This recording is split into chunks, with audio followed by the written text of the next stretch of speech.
Hello दोस्तों, math magician online class में आपका स्वागत है।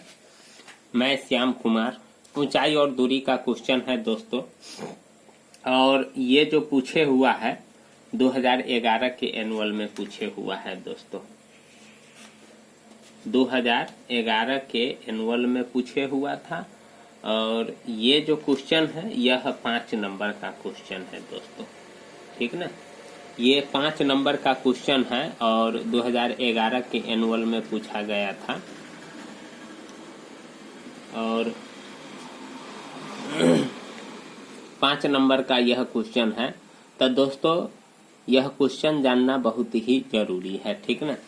देखिए क्या कहता है कि एक बहुमंजिला भवन, क्या है दोस्तों, एक बहुमंजिला भवन के शिखर से देखने पर एक 8 मीटर ऊंचे भवन के शिखर और तल के अवनमन कोण 30 डिग्री और 45 डिग्री है। बहुमंजिले भवन की ऊंचाई आपसे पूछ रहा है और दोनों भवन की दूरी। तो दोस्तों सबसे पहले मैं एक बहुमंजिला भवन बनाऊंगा। देखिए दोस्तों, ऐसे सवाल के लिए आपको सबसे पहले एक पिक्चर बनाना होगा, ठीक ना। और दोस्तों जानते हैं कि ये भवन जो होगा यह धरती पर ही होगा, तो इसको मैंने धरती मान लिया, ठीक। अब देखिए जो भी यहाँ हम पिक्चर बनाएंगे उसको सरल रेखा के द्वारा ही पिक्चर बनाएंगे। इसको हम मान लेते हैं कि ये बहुमंजिला भवन है, ये धरती है। चलिए, बहुमंजिला का मतलब बहुत ऊंचा, बहुत ऊंचाई पर यह भवन होगा, 4 मंजिल, 5 मंजिल, 6 मंजिल। तो स्वाभाविक है कि जो भवन होता है उससे बड़ा ही होगा। और एगो और भवन है, ओकर ऊंचाई कितना है, 8 मीटर है। कितना है दोस्तों, 8 मीटर है। यही भवन है जो एकर ऊंचाई कितना है, 8 मीटर ऊंचाई है। तो लिखा हुआ है कि एक भवन के शिखर, तो ये शिखर हो गया और ये तल हो गया। तो भवन के शिखर, बहुमंजिला भवन के शिखर से देखने पर 8 मीटर ऊंचे भवन के शिखर और तल, देखिए ये शिखर है और ये तल है। यहाँ से कोई देख रहा है इसको, तो देखिए सबसे पहले मैं एक पिक्चर बनाता हूँ। ये शिखर को देख रहा है तो ई इसका दृष्टि रेखा हो गया, और ये जो आप देख रहे हैं ये इसका ऊर्ध्व यानी क्षैतिज रेखा हो गया, ठीक ना दोस्तों। तो देखिए अवनमन कोण यहाँ से ठीक आ रहा है, तो ये जो आप देख रहे हैं ये इसका जो रेखा है यानी क्षैतिज रेखा इसको कहते हैं। ये कै डिग्री का कोण बना रहा है, तो दोस्तों ये 30 डिग्री का कोण बना रहा है भवन के शिखर। तो ये 30 डिग्री का कोण बना रहा है। तो इसी के सामने जस्ट मैं एक और रेखा खींचता हूं, जिस प्रकार से ऊपर में मैंने क्षैतिज रेखा खींचा। तो देखिए ये रेखा और ये रेखा समानांतर होता है, तो ये कोण और ये कोण एकांतर कोण से बराबर होगा, कितना, 30 डिग्री, ठीक ना दोस्तों। चलिए ठीक है। अब कहता है इसके तल को ठीक आता है, तो कै डिग्री का कोण बनता है दोस्तों, 45 डिग्री का, ठीक ना। तो चलिए अब भवन के तल को मैंने ठीक आया, देख रहे हैं ना दोस्तों, किसको देख रहे हैं, भवन के तल को देख रहे हैं। तो ये बना रहा है 45 डिग्री का कोण, ठीक दोस्तों। तो यहाँ भी हो जाएगा कै डिग्री का कोण, 45 डिग्री का कोण हो जाएगा। कोई दिक्कत नहीं पिक्चर बनाने में, ठीक ना दोस्तों। यहाँ जो आप देख रहे हैं यहाँ थोड़ा पेपर रखे हुए हैं, इसीलिए थोड़ा ऊंचा हो जा रहा है, ठीक। चलिए ठीक है। तो पिक्चर बन करके मेरा तैयार हो गया। ये मेरा बहुमंजिला भवन है, इसका मैं नाम भी रख देता हूँ AB, और इसका नाम रख देता हूँ दोस्तों PQ। चलिए ठीक है। अब आपको इसी के आधार पर काम करना होगा। देखिए ये जो भवन है ये दिया हुआ है कितना, 8 मीटर। चलिए ठीक है। तो आपसे पूछ रहा है बहुमंजिल भवन की ऊंचाई, यानी ये जो आप देख रहे हैं ये ऊंचाई यानी h मीटर, ये आपसे पूछ रहा है। और दोनों भवनों के बीच की दूरी भी आपसे पूछ रहा है, यानी एगो भवन यहाँ है और एगो भवन यहाँ खड़ा है, ये दोनों के बीच की दूरी आपसे पूछ रहा है। तो इसको मैंने x मीटर मान लिया। तो यहाँ लिख लेता हूँ दोस्तों कि बहुमंजिला भवन की ऊंचाई, क्या लिखते हैं, बहुमंजिला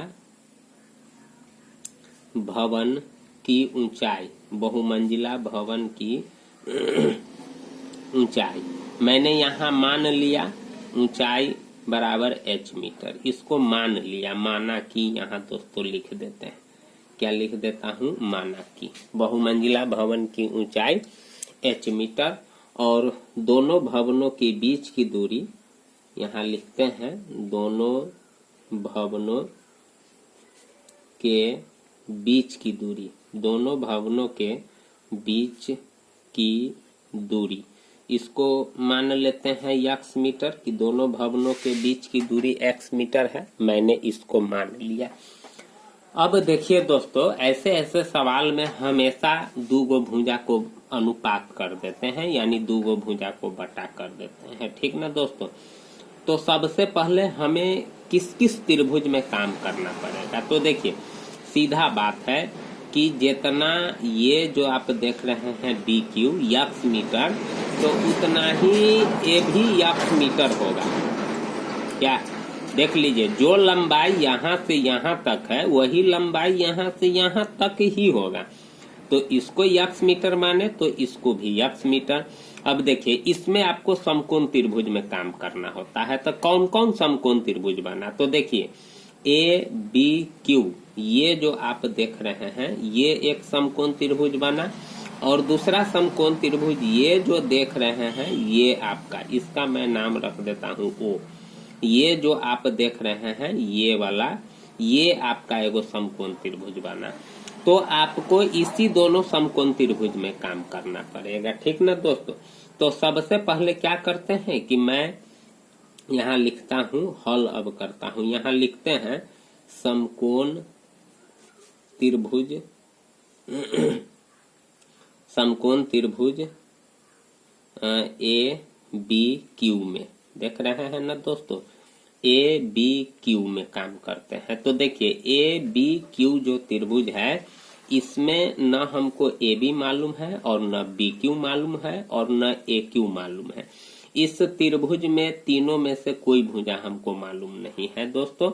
तो सबसे पहले क्या करते हैं कि मैं करता हूँ काम, देखिए ए बी आ बट्टे बी क्यू करते हैं, ए बी आ बट्टे बी क्यू बराबर। अब देखिए कि ए बी क्या है, तो इस कोण को इंडिकेट करता है, तो ये लंब है क्योंकि इसके सामने यही भुजा पड़ता है।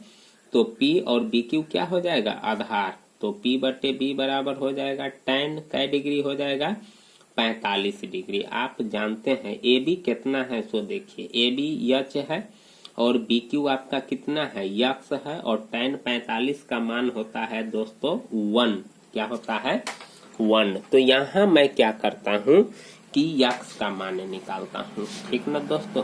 क्या करते हैं, यक्स का, चलिए ठीक है यहाँ काम करते हैं। तो यहाँ तिरछा गुना करेंगे तो क्या हो जाएगा, यक्स बराबर यच, इसको मैंने समीकरण 1 रख दिया, ठीक दोस्तों। अब देखिए अब क्या करते हैं कि समकोण त्रिभुज ए ओ पी में काम करते हैं। अब यहाँ लिखते हैं दोस्तों समकोण त्रिभुज ए ओ पी में, क्या लिखते हैं, ए ओ पी में, ए ओ पी। अब इस त्रिभुज में काम करेंगे, तो इस त्रिभुज में काम करेंगे तो फिर वही चीज करेंगे, ओ ए बट्टा ओ पी। तो यहाँ हमको ओ ए की लंबाई चाहिए, तो देखिए जब ये 8 मीटर है तो ये भी कितना होगा, 8 मीटर होगा, ठीक ना दोस्तों। लेकिन आप ए बी आपका टोटल यच है, लेकिन ओ ए कितना है, तो यच जो ये टोटल है इसमें से 8 मीटर को घटा देते हैं, तो इसका मतलब है कि ये h-8 मीटर ये लंबाई आपको मालूम हो जाएगा। यानी ए बी की टोटल लंबाई है h मीटर, तो इतना हम घटा देंगे, इतना, तो ओ ए हमको मालूम हो जाएगा। तो इतना कितना है, तो 8 मीटर है, तो मैंने टोटल में से 8 मीटर को माइनस कर दिया, तब ओ ए भी हमको क्या हो गया, मालूम हो गया। तो यहाँ भी वही चीज करते हैं, यानी ओ ए आ बट्टा ओ पी, ठीक ना, बराबर। यहाँ भी वही चीज इस कोण को इंडिकेट करता है, तो इस कोण के सामने ये भुजा पड़ रहा है, तो P बटे B बराबर क्या हो जाएगा, tan 30 डिग्री। कितना हो जाएगा दोस्तों, tan 30 डिग्री। तो OA आपका कितना है, तो h-8 है, बटा OP आपका कितना है, यक्स है, और tan 45 का मान होता है 1/√3। अब दोस्तों यहाँ तिरछा गुना करते हैं तो x बराबर क्या हो जाएगा, √3 इंटू h माइनस 8 हो जाएगा। ठीक ना दोस्तों। अब देखिए कि क्या करते हैं यहाँ कि सबसे पहली बात है कि देखिए मैं यहाँ भी x निकाला और यहाँ भी x निकाला। क्यों x निकाला, क्योंकि देखिए ओ यानी AOP जो त्रिभुज देख रहे हैं तो जितना इसमें OP है उतना ही ABQ में है, यानी जितना लंबाई ये है उतना ही लंबाई ये है। तो इसका मतलब है कि इस त्रिभुज का भी आधार वही है जो इस त्रिभुज का आधार है, इसीलिए मैंने यहाँ यक्ष निकाला। अगर फिर इस दोनों त्रिभुज का आधार ये नहीं रहता तो फिर यक्ष हम यहाँ नहीं निकालते। तो अब यहाँ समीकरण 1 और 2 को मैं बराबर कर सकता हूँ क्योंकि दोनों का आधार एक ही है। इसी लंबाई के आधार पर ये त्रिभुज खड़ा है और इसी के आधार पर ये त्रिभुज खड़ा है। तो स्वाभाविक बात है कि संख्यात्मक रूप से ये दोनों लंबाई बराबर होगा। तो समीकरण 1 और 2 को बराबर करने पर यहाँ लिख देता हूँ 1 और 2 को बराबर करने पर। ठीक ना दोस्तों, चलिए ठीक है। तो अब बराबर कर देते हैं तो h बराबर क्या हो जाएगा, √3 इंटू h माइनस 8, इसको गुना कर देते हैं दोस्तों। चलिए ठीक है, तो क्या हो जाएगा h बराबर √3h माइनस गुना कीजिए तो इसमें हो जाएगा 8√3। ठीक, चलिए अब h को इधर खींच लेते हैं तो क्या हो जाएगा, ये प्लस है तो इधर आएगा तो माइनस हो जाएगा, √3h बराबर हो जाएगा माइनस 8√3 हो जाएगा, नहीं माइनस 8√3। तो h कॉमन ले लेते हैं तो क्या हो जाएगा, अगर हम यहाँ h कॉमन ले लेते हैं तो 1 माइनस √3 बराबर हो जाएगा माइनस 8√3। अब देखिए दोस्तों क्या करते हैं, अब h बराबर क्या हो जाएगा, तो माइनस 8√3 क्या हो जाएगा। तो देखिए यहाँ माइनस 8√3 बट्टे ये इधर आएगा तो 1 माइनस √3।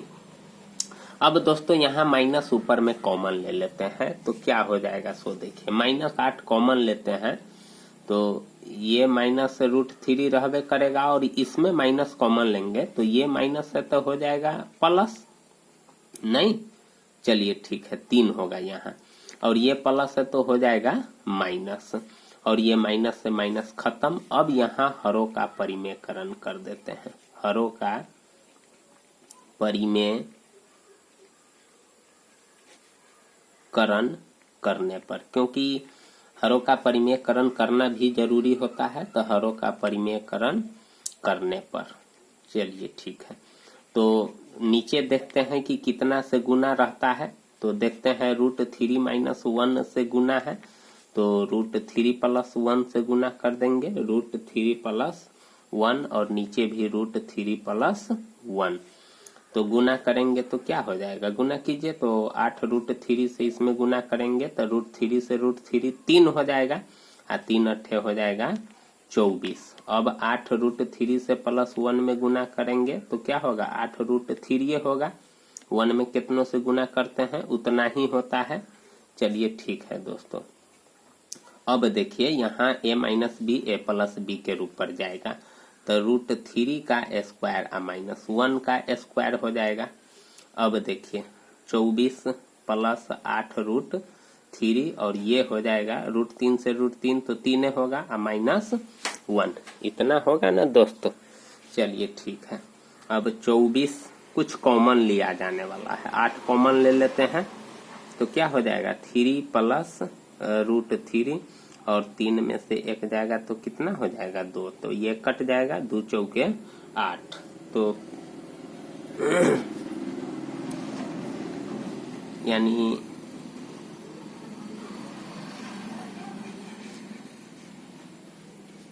यहाँ दोस्तों 8√3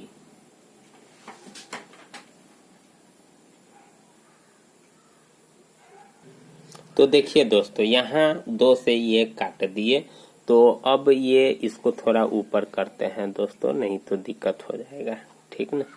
चलिए, अब आ गया कितना, 4 × 3 + √3 इतना मीटर। अब देखिए ये कितना आया है, यच। तो यच आप किसको माने हुए थे, बहुमंजिला भवन की ऊंचाई। क्या है, बहुमंजिला भवन की ऊंचाई। तो यहाँ लिख देते हैं दोस्तों, बहुमंजिला भवन की ऊंचाई, बहुमंजिला भवन की ऊंचाई, बहुमंजिला भवन की ऊंचाई कितना हो जाएगा, तो 4 × 3 + √3 मीटर। एगो आंसर तो आपका यही आ गया, ठीक ना। अब उसके बाद देखिए कि दोनों भवनों के बीच की दूरी यक्स माने हुए थे, तो यक्स बराबर यच यहाँ पहला समीकरण है। तो यहाँ लिख देते हैं कि यक्स बराबर 4 यानी 4 × क्या हो जाएगा, 4 × 3 + √3 यहाँ लिख देते हैं समीकरण 1 से, समीकरण 1 से। तो अब यहाँ लिख देते हैं कि दोनों भवनों के बीच की दूरी, क्या लिख देते हैं दोस्तों, दोनों भवनों के बीच की दूरी दोनों भवनों के बीच की दूरी उतना ही होगा जितना बहुमंजिला भवन की ऊंचाई होगा। तो 4 × 3 + √3 यह भी एक आपका आंसर होगा। तो दोस्तों, इस प्रकार से ऊंचाई और दूरी के प्रश्न को हल करते हैं। तो अगर दोस्तों आपको अच्छा लगे तो प्लीज चैनल को जरूर सब्सक्राइब कीजिएगा, लाइक कीजिएगा, कमेंट कीजिएगा। थैंक यू, धन्यवाद।